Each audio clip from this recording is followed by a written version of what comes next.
सही नींव क्या है? सही नींव है सब कुछ त्यागा हुआ होना चाहिए।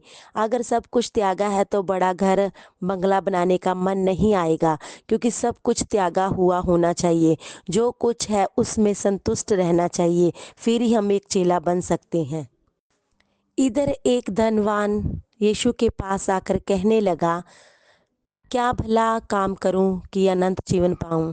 यीशु ने कहा, अपना धन संपत्ति बेचकर कंगालों को बांट दे, तुझे स्वर्ग में धन मिलेगा। ये बात सुनते ही धनवान व्यक्ति निराश होकर चला गया। इस वचन से हम एक बात सीखते हैं।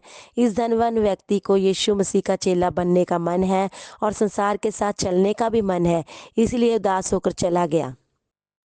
परमेश्वर हमें कंगाल बनने के लिए नहीं बोल रहा। एक चेले को इस संसार हम उदाहरण में देखते हैं कि एक सेवक दो स्वामियों की सेवा नहीं कर सकता। वे एक से प्यार करेगा, दूसरे से नफरत करेगा। इसी मुताबिक हम परमेश्वर और संसार दोनों को लेकर नहीं चल सकते। हम चेला बनना है तो सब कुछ त्यागा हुआ होना चाहिए। इधर हम देखते हैं, जब परमेश्वर ने एलीशा को बुलाया, तब एलीशा खेत में हल जोत रहा था। तब एलिय्याह ने अपनी चादर एलीशा के ऊपर डाल दी। एलीशा को मालूम हो गया कि परमेश्वर ने मुझे सेवा के लिए बुलाया है। इसीलिए एलीशा ने 12 जोड़ी बैल को काटकर, लकड़ी को चीरकर, मांस को पकाकर अपने लोगों को दे दिया और फिर एलीशा एलिय्याह के पीछे हो लिया।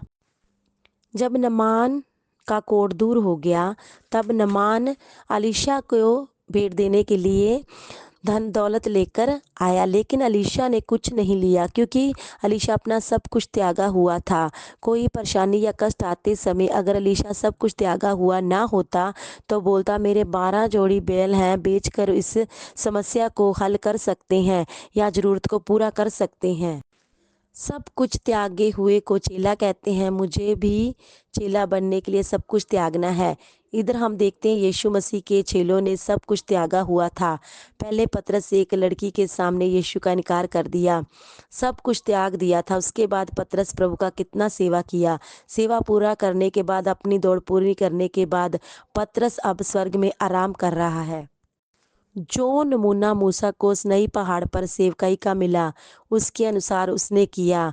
अपने आप को वचन के अनुसार बनाना है। जो वचन पतरस के लिए था वो हमारे लिए भी है। एक चेले की खूबी, सब कुछ त्यागा हुआ होना चाहिए। हमें भी सब कुछ त्यागा हुआ होना चाहिए। हमें क्या त्यागना है? इस वचन में हम देखते हैं, लूका 4 अध्याय 5, 6 और 7 में हम देखते हैं, शैतान यीशु मसीह की परीक्षा कर रहा है। वह तो सब कुछ त्यागा हुआ था, फिर भी शैतान उसको अपने जाल में फंसाना चाहता है। शैतान बोलता है, जिससे चाहता हूँ उसे मैं सब कुछ देता हूँ। यीशु मसीह के अंदर कोई भी चीज़ नहीं थी, फिर भी उनको फंसा रहा है। हमें क्यों नहीं फंसाएगा? अगर शैतान का माल हमारे अंदर है तो हमें ज़रूर फंसाएगा। एक चेले को इस संसार में अधिकार के साथ सेवा करना है। जब तक शैतान का माल हमारे अंदर है, हम सेवा नहीं कर सकते। परमेश्वर चाहता है कि शैतान का माल सब कुछ निकाल कर फेंक दें। आज़ाद होकर सेवा करना है। परमेश्वर की सेवा करना है तो आज़ाद होकर करना है। परमेश्वर चाहता है कि मेरे चेलों को शैतान गुमराह ना कर सके, शैतान का हक ख़त्म करना है। उदाहरण तौर पर हम देखते हैं, यीशु ने कहा, इस संसार का सरदार आता है, मुझ में उसका कुछ नहीं। इसलिए प्रभु यीशु ने दिलेरी के साथ सेवा किया। हमें भी अधिकार के साथ सेवा करना है, स्वर्ग से सामर्थ्य पाना है, सब कुछ त्यागना है। इधर हम देखते हैं, गेहजी परमेश्वर की सेवा के लिए आया था, लेकिन शैतान ने उसके मन में लालच डाल दिया, इसलिए गेहजी चेला नहीं बन सका, परमेश्वर से दूर हो गया। इसी प्रकार हम भी चेला बनने आए हैं। शैतान का माल हमारे अंदर है तो हमें चेला बनने में रुकावट है। शैतान हमें पीछे खींचेगा। गेहजी की तरह हम सेवा में समर्पण करके आए हैं। हमारे लिए भी एक दृष्टांत है, गेहजी की तरह हम ऐसा ना करें। यीशु को फंसाने के लिए उसके पास शैतान आया, तो हमारे पास क्यों नहीं आएगा? प्रभु यीशु सब कुछ त्यागा हुआ था, अंदर इच्छा भी नहीं थी, उसको फंसाने आया, हमारे पास क्यों नहीं आएगा? सही चेला सही समर्पण करेगा, वह वचन के अनुसार चलेगा। सही चेला शैतान के पंजे या कब्जे में नहीं आएगा, नहीं फंसेगा। इस पृथ्वी पर जितना भी धन दौलत महिमा है, सब उसी का है, लेकिन उसके ऊपर शैतान का कोई हक या कब्जा ना हो। उदाहरण तौर पर यीशु बोल रहे हैं, मनुष्य के पुत्र को धरती पर सिर रखने की भी जगह नहीं, क्योंकि वह सब कुछ त्यागा हुआ है, शैतान का उसके अंदर कुछ भी नहीं है। इसी प्रकार अगर शैतान का माल हमारे अंदर है तो हम शैतान से लड़ नहीं सकते। यीशु मसीह सब कुछ त्यागा हुआ था, शैतान के सिर को कुचल डाला। अगर यीशु मसीह त्यागा हुआ नहीं होता तो शैतान को कुचल नहीं सकता था। हमें भी सब कुछ त्यागा हुआ होना चाहिए, फिर ही हम शैतान के हाथ से, अंधकार में पड़े हुए लोगों को शैतान के हाथ से छुड़ा सकते हैं। इधर हम देखते हैं कि यीशु मसीह के पास बहुत बड़ी भीड़ थी। इधर हमें मालूम चलता कि यीशु मसीह कितना सेवा में व्यस्त थे। हम प्रचार करके रात को आराम से सोते हैं, लेकिन यीशु सेवा करके रात को सोता नहीं था, पहाड़ों में जाकर प्रार्थना करता था। दिन में यीशु मसीह प्रचार करते थे, रात को प्रार्थना करते थे। यीशु सुख आराम की सारी बातों को त्यागा हुआ था। सुख विलास के दास्तन में यानी गुलामी में आराम करना, और ये सब हमारे अंदर है तो उसको अभी निकाल कर फेंकना है। ये सब शैतान की तरफ से है। आलसी को कुछ नहीं मिलता, लेकिन प्रभु को जान लेने वालों को अनमोल वस्तुएं मिलेंगी। आलसी का प्राण इच्छा तो रखता है, लेकिन शरीर नहीं मानता। जैसे 5 बजे प्रार्थना करना है, वचन पढ़ना है, तो शरीर बोलेगा थोड़ा सो लो, शरीर नहीं मानता। इधर इच्छा है प्रार्थना करने का, वचन पढ़ने का, प्रार्थना नहीं करेंगे, वचन नहीं पढ़ेंगे तो पूरा दिन खाली रहेंगे, फिर हमें आत्मिक जीवन में आगे नहीं बढ़ सकते। प्रभु नहीं चाहता कि हम आलसी बने, बल्कि आलस का त्याग परमेश्वर चाहता है कि हम अपने आलस को निकालें। आलसी का मार्ग कांटों से भरा होता है। मार्ग 2 नहीं, मार्ग एक ही है, लेकिन आलस करने वाला बोलता है मार्ग में कांटे हैं, मार्ग में कांटे नहीं हैं। आलस करने वाला बोलता है कांटे हैं। जो अपने आलस को निकाल देते हैं, वह मार्ग हमारे लिए राजमार्ग है। सबको जय मसीह की। आइए हम बाइबल में से वचन देखेंगे। अनादिकालीन परमेश्वर, भजन संहिता 90 का 2। पहाड़ उत्पन्न होने से पहले परमेश्वर है। जब पृथ्वी और जगत की रचना, उससे पहले परमेश्वर है। अनादि काल से अनंत काल तक तू ही परमेश्वर है। परमेश्वर का ना शुरुआत है ना अंत है। परमेश्वर शुरू से है, अनंत काल से है। वह कभी बदलने वाला नहीं। हम बदल सकते हैं, वह हमेशा एक जैसा रहता है। परमेश्वर सबसे ऊपर है। मनुष्य परमेश्वर को अपनी ताकत से नहीं जान सकता। परमेश्वर और मनुष्य का विचार एक सा नहीं है। परमेश्वर का विचार अलग है, मनुष्य का विचार अलग है। इस वचन में हम देखते हैं परमेश्वर अनंत काल तक का है। जब यीशु मसीह धरती पर आए तो उसने उस हालत में अपने आप को ढाला, पर पहले उसको ज़रूरत नहीं थी। हमारी मौत होने वाली है, पर वह मरने वाला नहीं है। हम सब समय के अंदर हैं, सबको एक दिन छोड़कर जाना है। इस दुनिया में सब कुछ लोग धरती को छोड़कर चले जाएंगे।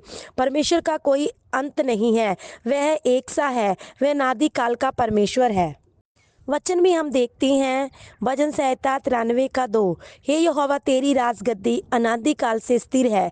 परमेश्वर कहता है, इब्राहिम होने से पहले मैं हूँ।